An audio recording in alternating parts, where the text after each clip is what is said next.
Jannah, the ultimate destination.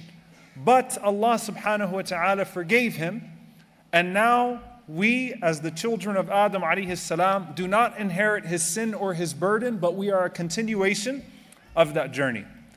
And then Allah subhanahu wa ta'ala tells us about the first people in the Qur'an, the first group of people in the Qur'an.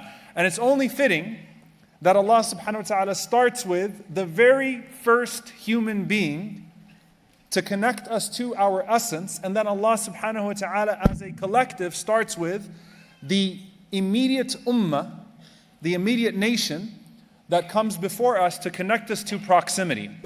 And Allah subhanahu wa ta'ala often will give us a picture of a person and then a picture of a people together. So for example, Allah subhanahu wa ta'ala says to us about Fir'aun, and then Allah subhanahu wa ta'ala will then talk to us about وَثَمُودَ الَّذِينَ جَابُوا الصَّخْرَ بِالْوَادِ. Allah Azza wa Jalla will talk to us about the people of Thamud.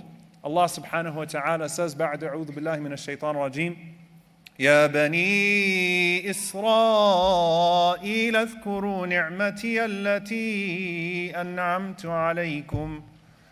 O children of Israel, remember the blessing that I have bestowed upon you. Think of all the favors and the blessings that I have bestowed upon you.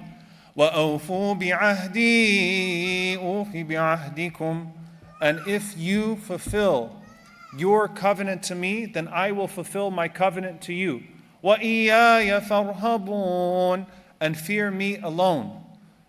وَآمِنُوا بِمَا أَنزَلْتُ مُصَدِّقًا لِمَا مَعَكُمْ وَلَا تَكُونُوا أَوَّلَ كَافِرٍ بِهِ وَلَا تَشْتَرُوا بِآيَاتِي ثَمَنًا قَلِيلًا وَإِيَّايَ فَاتَّقُونَ. Allah subhanahu wa ta'ala then says, and believe in that which I have sent to you and sent previous to you, to the prophets that came before.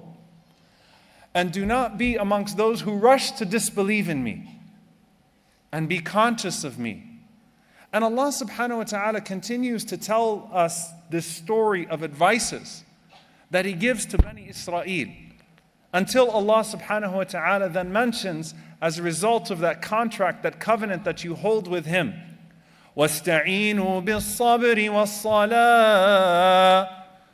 And seek aid in this journey of yours with patience and prayer.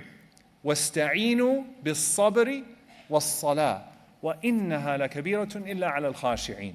And verily it is heavy except for those who have humility. الَّذِينَ يَظُنُّونَ أَنَّهُمْ مُلَاقُو رَبِّهِمْ وَأَنَّهُمْ إِلَيْهِ رَاجِعُونَ. Those who are certain of their return to their Lord, and those who are certain that their ultimate destination and destiny is back to Him subhanahu wa ta'ala. يَظُنُّونَ أَنَّهُمْ مُلَاقُو رَبِّهِمْ. They know that one day they will stand before Allah subhanahu wa ta'ala. And subhanallah, there is a beautiful connection here with these verses and with the verses where Allah Azza wa Jal speaks to Adam alayhi salam and about Adam alayhi salam and the continuation of that journey.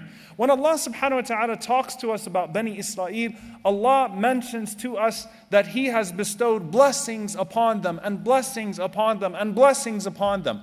And like Adam alayhi salam, Allah bestowed blessings upon him and blessings upon him and blessings upon him. But Adam alayhi salam made a mistake for a moment and did not see all of the blessings that Allah subhanahu wa ta'ala bestowed upon him, and instead chose to hasten towards a tree that Allah subhanahu wa ta'ala told him to avoid. But then you have a people that are ignoring the blessings upon them, the blessings upon them, the blessings upon them, and continuously hasten towards the disobedience of Allah subhanahu wa ta'ala. And so while Adam alayhi salam returns to Allah's favor, Bani Israel continues to distance themselves from Allah subhanahu wa ta'ala with every single test that comes towards them.